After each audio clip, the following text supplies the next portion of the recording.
Good morning everyone. আশা করছি তোমরা সকলে ভালো আছো এবং সুস্থ আছো। আমিও মোটামুটি আছি। আরেকটি ব্লগ নিয়ে তোমাদের সকলকে জানাই স্বাগত। আর তোমাদের সাথে রান্নাটা শেয়ার করলাম না, 7:30 থেকে আর কি হাজব্যান্ডকে টিফিন বেড়ে দেবো, ও কাজে যাবে, তো সেই জন্য আজকে করেছিলাম বলতে সয়াবিন আলুর তরকারি, মটরশুঁটি টমেটো দিয়ে, আর করেছিলাম ডিম ভাজা আর পাঁপড় ভাজা। আর এটা হচ্ছে শুক্রবারের ভিডিও, আর ভিডিও কিছু শ্যুট করা হয়নি সেইভাবে বৃহস্পতিবারে। তারপর হাজব্যান্ড খেয়ে কাজে চলে গেছিলো। আর তারপরে এইদিকে এটা হচ্ছে শুক্রবারের ভিডিও। আর 5টার সময় ঘুম ভেঙে গেছিলো, আর ঘুম ভেঙে গেছিলো বলতে রান্না করতে হয়, সেই জন্য উঠতে হবে। তার মধ্যে কী বলতো, এই কদিন না খালি স্যাঁক করে না ঘুম ভেঙে যাচ্ছে। মানে কেন জানি না। কখনো 12টা ভাবছি রান্না করতে হবে, উঠে পড়ি, কখনো 12টা, কখনো 2:30, কখনো 3:30, কখনো 4:30, এরকম না ঘুম ভেঙে যাচ্ছে প্রায় এই 2-3 দিন ধরে। পেটও গরম হয়ে গেছে, তারপরে এই শীতকালে তো একাদা সব জিনিস জড়িয়ে থাকি, ঠিক আছে, তো সেই জন্য মনে হয় হয়তো পেট গরম হয়ে গেছে। ওই জন্য মনে মনে ভাবছি যে বারবার কেন ছ্যাঁক করে ঘুম ভেঙে যাচ্ছে, হয়তো মনে হয় পেট গরম হয়ে গেছে, হয়তো ঠান্ডাও করতে হবে। তো যাই হোক, তারপরে এইদিকে 5টার সময় উঠে আর কি রান্না করবো বলতে ফুলকপি আলুর তরকারি, টমেটো দিয়ে, মটরশুঁটি দিয়ে, আলু দিয়ে তরকারি, ফুলকপি আলুর তরকারি করা হয়েছিল। আর ডিম ভেজেছিলাম আর ভাত করেছিলাম, আর কিছু করিনি। আর তরকারিটা এত সুন্দর খেতে হয়েছিল, হেভি খেতে হয়েছিল। আর যা যা বেসিক মশলা হয় সমস্ত কিছু দিয়েছিলাম। ফার্স্টে আর কি আলুটা ভেজে নিয়েছিলাম, ফুলকপিটা আলাদাভাবে হালকা করে সেদ্ধ করে ভেজে নিয়েছিলাম। আর তারপরে এইদিকে পেঁয়াজ আর আদা রসুন দিয়ে ভালো করে কষিয়ে নিয়ে ধনে জিরে, নুন, তেল ঝাল মশলা যা যা লাগে সমস্ত কিছু দিয়ে ভালো করে আর কি। আর আমি ভালো করে আলুটা বলতে গেলে ভেজে নিই, তো সেই জন্য কমই আর কি বলতে গেলে লাগে, কম সময় লাগে। আর এইদিকে ভালো করে কষিয়ে আর তরকারিটা আর কি ভালো করে একটু জল দিয়ে একটু হালকা করে ফুটিয়ে নিয়েছিলাম। তারপরে এইদিকে চাপা দিয়ে আবার চাপাটা খুলে ভালো করে এইদিকে নাড়াচাড়া করলাম ওরা। আর এইদিকে বলতে গেলে অলমোস্ট রান্নাটা বলতে গেলে রেডি হয়ে গেছে। তারপরে এইদিকে ফাঁকতালে আমি একদম গ্যাসের ফ্লেমটা আস্তে করে দিয়ে এইদিকে বাসনও মাজতে চলে গেছিলাম অফ ক্যামেরায়, তোমাদেরকে আর কি দেখানো হয়নি।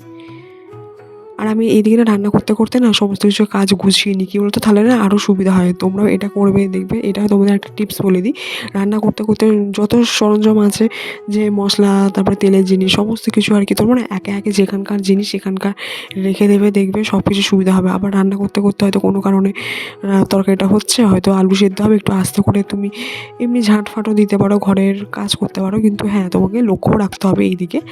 তো আমি এইভাবে কাজও করি, এক হাতে কাজও করি, মানে 2-3টে কাজও হয়ে যায় রান্না করতে করতে আমার। তারপরে এইদিকে দুটো আলাদা আলাদা জায়গায় তুলে রেখেছিলাম, কারণ কী বলতো, এখন আস্তে আস্তে গরম হালকা হালকা পড়ছে বলে কোথায় তরকারি গন্ধ হবে বা কী হবে, কিন্তু তরকারি গন্ধ হয় না, তাও আমি আলাদাভাবে তুলে রেখে দিয়েছিলাম। এটা রাত্রের জন্য ছোটো বাটিটা, আর বড় বাটিটা হচ্ছে বেলার জন্য। আর তারপরে এইদিকে হাজব্যান্ড খেয়ে কাজে যাবে, তো পরোটা করে দিয়েছিলাম তেল দিয়ে ভেজে।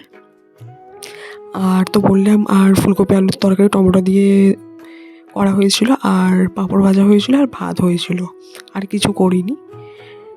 যেহেতু কী বলতো, রুটি করলে না তরকারিটা কমই লাগে বলতে গেলে, তো সেই জন্যে আর কিছু করিনি। আর আমি এই দিয়ে এক তরকারি হলেই আমার ভাত খাওয়া হয়ে যায়। তারপরে এইদিকে হাজব্যান্ডকে আর কি লাঞ্চে খাবে, তো সেই জন্য প্যাক করে দিলাম। আর ভাতটা বলতে গেলে এখন বেড়ে দিই, মানে বাড়া হয়ে গেছে, এবার তরকারিটাও আর কি বেড়ে দেবো। তারপরে ও খেয়ে দিয়ে কাজে চলে যাবে। তারপরে আমি যেরকম নিত্যদিনের কাজ সমস্ত কিছু আর কি করে নেবো, গুছিয়ে নেবো।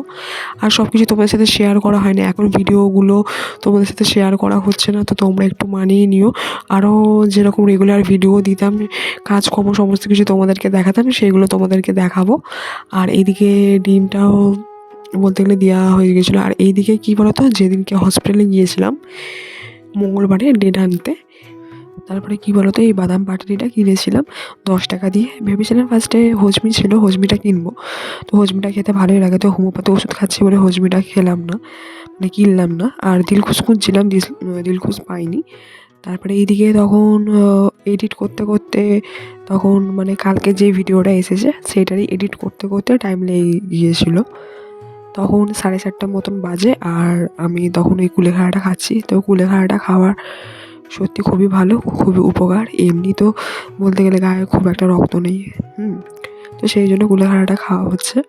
আর এদিকে খাওয়া হয়ে গেল। আর তারপরে বলতে গেলে এই কুলেখাড়ার পাতা ওগুলো না ফেলে দিয়ে ভাতের সাথে আর কি আলু ভাতের সাথে মুলে খেলে আরও উপকার। আবার তার মধ্যে লেবু দিয়ে খেলে আরও ভালো। আবার সবথেকে যে মিক্সারের মধ্যে না কাঁচা আর কি সবথেকে একটু জল দিয়ে কাঁচা খেয়ে মানে ওই রসটাকে নিংড়ে খেলে আরও ভালো। তার মধ্যে যদি লেবু দিলে আরও গুণাগুণ, মানে কাঁচাটা খেলে বলতে গেলে তো সব কিছু রান্না করলেই বলতে গেলে গুণাগুণ চলেই যায়।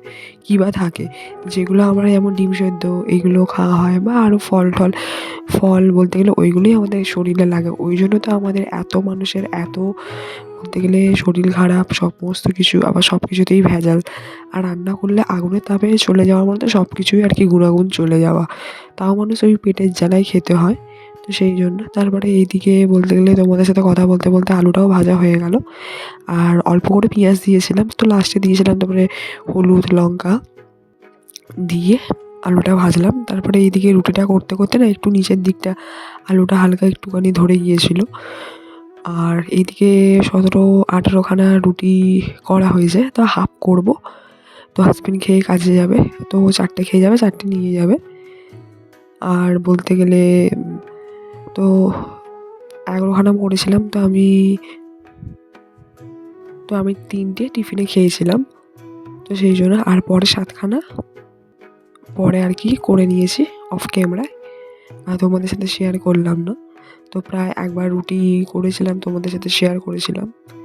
আর এইদিকে কথা বলতে বলতে এই যে দেখো আলুটাও প্রায় ভাজা কমপ্লিট। আর এইদিকে নামিয়ে নেবো। তারপরে ওই যে নিচটা একটু হালকা পুড়ে পুড়ে গিয়েছিলো। আজকে শনিবার যেহেতু আমি নিরামিষই খাই, তো হাজব্যান্ডও আগে নিরামিষই খেত, ও নিরামিষই খেতে চায় না, সেই জন্য ওকে ডিম ভাজা আর করে দিলাম। নাহলে বেশিরভাগ শনিবারটার দিকে আমি সাদা ভাত আলু ভাতে এরকম বা ঘি দিয়ে খাওয়া হতো। আবার শীতকাল ছিল, ঘি খেতে ভালোই লাগে, তো সেই জন্য। আর আমি তো খাই না। আর এই যে দেখতে পেলে এই যে বললাম পরে রুটি করব, সেই জন্য আর কি রেখে দিয়েছি। আর এদিকে ছিল বলতে গেলে ডিম ভাজা যা যা ছিল রেখে দিলাম, আলু ভাজা আর বেগুন ভাজা। আর ওকে বলতে গেলে টিফিনে আলু ভাজা বেগুন ভাজা দিয়েছিলাম আর ডিম ভাজা দিয়েছিলাম। আর এইদিকে আলু ভাজা বেগুন ভাজা দিয়েছি, তো ও খেয়ে যাবে।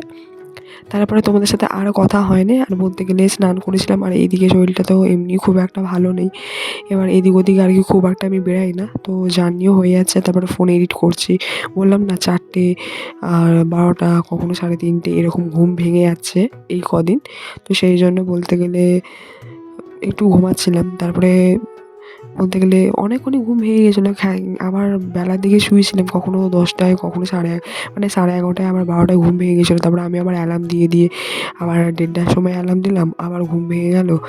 আবার 2টোর সময় উঠে স্নান করে সাবান টাবান ভালো করে মেখে আর এইদিকে আমি যা রেগুলার বেসিসে যা আর কি মাখি ক্রিম, সেগুলো আর কি মাখছি। আমি বলতে গেলে আগে রেগুলার একটাই ক্রিম মাখতাম, এখন আর হাজবেন্ড এটা ওটা সেটা ও নিজে যখন যায় আনে, তো সেইগুলোই আর কি ইউজ করা হয়। তো কী করবো আর কি, আমি বলতে গেলে যেগুলো ইউজ করি সেগুলো খুবই ভালো বলতে গেলে প্রোডাক্ট, মানে আমার মুখে স্যুট করে। বলতে গেলে আমি রেগুলার একই ক্রিম মেখে থাকি, কিন্তু কী করবো এখন এগুলো আনছে, তো সেইগুলোই ইউজ করছি। যে এগুলো খারাপ তাও বলবো না, এগুলো খুব ভালো। আর তোমরা যদি আমি কি ইউজ করি সেগুলো তোমরা যদি আর কি জানতে চাও, তো কমেন্ট করে বলো, আমি জানিয়ে দেবো আমি কী কী আগে ইউজ করতাম আর এখন কী কী ইউজ করি।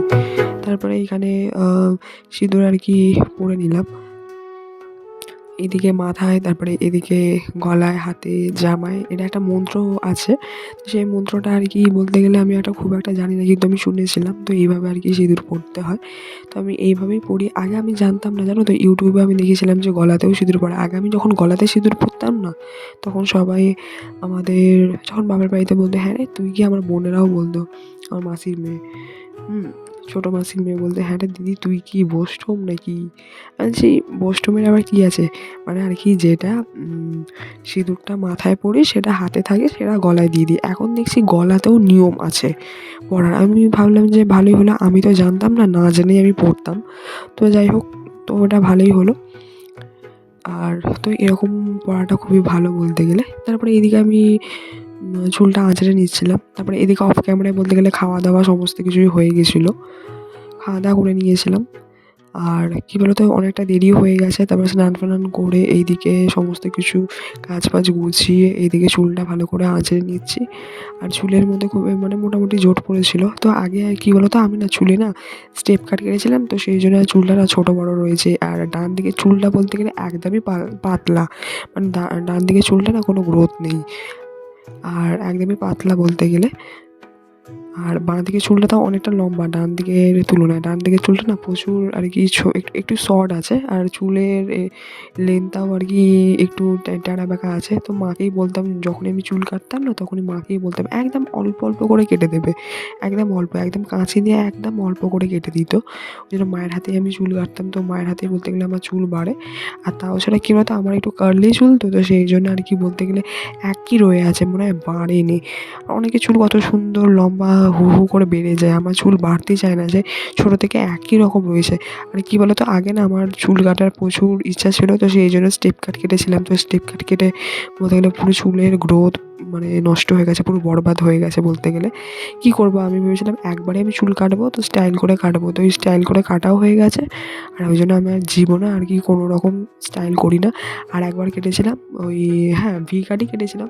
কেটে তারপরে আমি বলছি না ভালো লাগছে না, একটা আমার ফ্রেন্ডকে বলেছিলাম বাপের বাড়িতে, তো কেটে দিয়েছিলো। তারপরে আমি আবার গিয়ে পার্লারে গিয়ে স্টেপ কাট কেটে এসেছিলাম। তো ওই জন্য তোমাদের একটুখানি চুলটা আমি বলতে গেলে এইভাবে একটু দেখেও নিলাম। বলতে গেলে একদিকে অনেকদিন ভাবছিলাম যে আমার চুলটা কতটা বেড়েছে আমি একবার দেখবো, তো সে দেখাও হয়ে গেল আমার। আর তোমরা ভাববে যে ১৪ বার আসছি যাচ্ছি কেন, তো সেই জন্য আমি আবার এই ভিডিওটা আর কি ভয়েসটা পুরোটা শেষ করতে পারিনি বলে আবার ভিডিওটা আমি একই ভিডিও তোমাদের সাথে শেয়ার করছি। তো যাই হোক, আমিও আর কি তোমাদেরকেও দেখিয়ে দিলাম, আর আমিও নিজে দেখে নিলাম যে চুলটা কতটা বড় হয়েছে। তো যাই হোক, তোমরা ততক্ষণে ভালো থাকবে, সুস্থ থাকবে। আমার চ্যানেলটিকে তোমরা please like, comment, share and subscribe করে দিও। দেখা হবে নেক্সট ব্লগে। বাই।